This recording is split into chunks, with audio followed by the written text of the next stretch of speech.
Okay, so this is all the stuff you're going to need for your sweet potato chili coconut soup. Everything is written on the screen in front of you, so I won't go through it all, but that is actually almond milk and not coconut milk, because I didn't have any, just in case anyone was wondering. The thing I forgot about was a coconut block, so that was added in afterwards, which is why it's separate. Hand blender, jug blender, both useful for this recipe, but you can use a masher. I would recommend taking the skins off before you make the soup if you're using a masher, because it'll be a little bit easier to get to a puree. Didn't show dicing the onion. I figured you guys would work that out. So you just want to pop your diced onion, 2 teaspoons of stock, and your oil into your pan. Pop your chili in, and then pop in your 2 teaspoons of garlic. You also want to pop in some pepper. And then you pop it on the heat. You want to put it on a sort of medium heat. You don't want to burn your onions, especially with the stock in there, because it's, the oil's the only thing keeping it moist. That looks burnt, but it's not. That's just the colour of the stock. We use quite a dark stock. And then you just fumble the sweet potatoes in before you figure out how to do it properly. Yeah, don't be a moron like I am. I only do this for a living. So then you want to pop in your sweet chili sauce after giving it a good stir, which I didn't show because that would have been dull. I just used a bottle here because I figured it'd be a little bit easier. That's what I had, but it's about a cup. Again, you can do this to your taste. That's a great thing about soup is you can just chuck things in. So if you like a hot soup, put in some more chili flakes. If you want it a little bit, more sweet chili. Same with this. That was about a tin's worth, maybe more, maybe less. Doesn't really matter.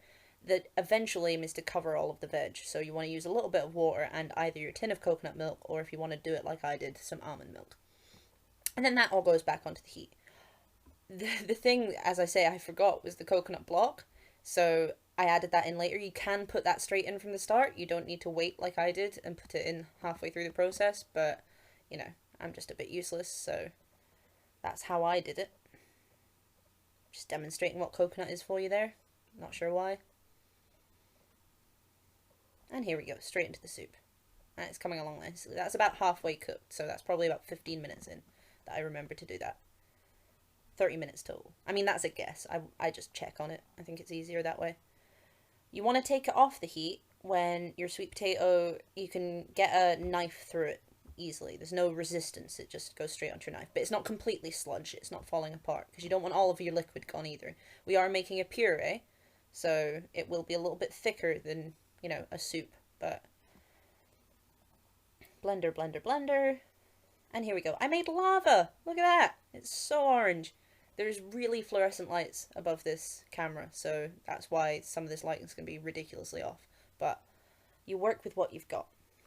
So yeah, the reasoning behind the puree, I make it a little bit over seasoned, I suppose, because I like to use it for bases for other things, so it makes a really nice base for a vegetable curry or stir fries, all sorts of things. And if you want to bring it back as a soup, you just pop a little bit of water in it. I actually didn't put enough in there, so you'll see me add a little bit more, and then I run off and put some water in, but you don't see that. The great thing, again, with soup, so, completely your own way, so you can just pop in as much water and as much puree as you want, taste it. If it's under seasoned, put a bit more seasoning in, vice versa. I made a soup bowl appear because I'm cool. And then you just pop it in and eat it. I actually put brown bread down there, which is a bit weird because I should be eating gluten-free bread, but I ate it anyway, and now I don't feel good. And that's it. It's beautiful. And really, really simple. So I hope you guys all get a chance to make it and you really enjoy it, because I do. Best soup ever.